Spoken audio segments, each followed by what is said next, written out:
La définition du French Flair, c'est quoi? Le French Flair, c'est quand on croit que tout est perdu, on se dit, bon, on risque plus rien.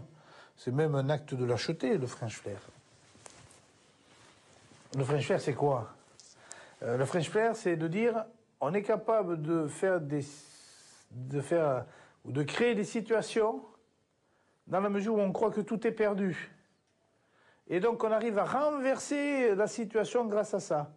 Alors que si véritablement on était honnête envers nous-mêmes, pourquoi ne pas jouer dès la première minute, comme on peut jouer à la 75e minute, alors qu'on sait qu'on a perdu à la 75e? Mais si on l'amorçait dès la première minute, alors c'est bon, c'est peut-être pas... C'est réducteur ce que je dis. Je dis pas que... Quand je dis lâcheté, c'est pas par rapport à un véritable sens du mot. Mais je crois qu'à un moment donné, le French Flair, c'est bon, les gens s'amusent à dire ça, mais c'est uniquement que du rugby, quoi. C'est du rugby que les autres n'osent peut-être pas tenter, que nous on tente. Ce sens du rugby qui consiste en un éclair à déceler l'espace qui s'offre. Allez, Sens, pour Blanco, qui passe entre deux adversaires, cherche le soutien à l'intérieur. Et Serge Prépare tout le monde. formidable. Il a marqué peut-être un essai de 100 Et le mètres. raffut et tout. Oh là là. Oh, l'essai de Blanco. Quelle action.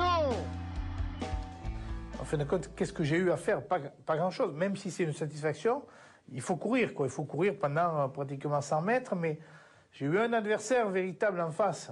C'est mon ami Campez. Après, quand on connaît le rugby, quand on sait contre qui on joue, on sait exactement ce qu'on peut faire à telle ou telle personne.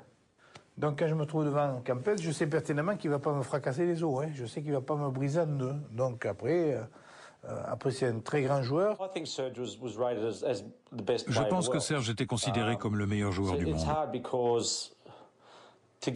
C'est difficile d'être labellisé numéro 1, parce qu'il y a beaucoup de très bons joueurs dans beaucoup d'équipes. Quand je jouais, il y avait Jonathan Davis, puis aussi Jean-Baptiste Lafont, Serge, Philippe Sella. Ce sont tous de grands joueurs. Désigner le meilleur, c'est aléatoire.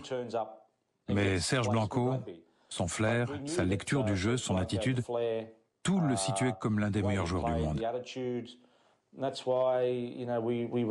Il a été, et il l'est encore. Il n'y a pas eu beaucoup de joueurs du niveau de Serge Blanco ces 15 dernières années.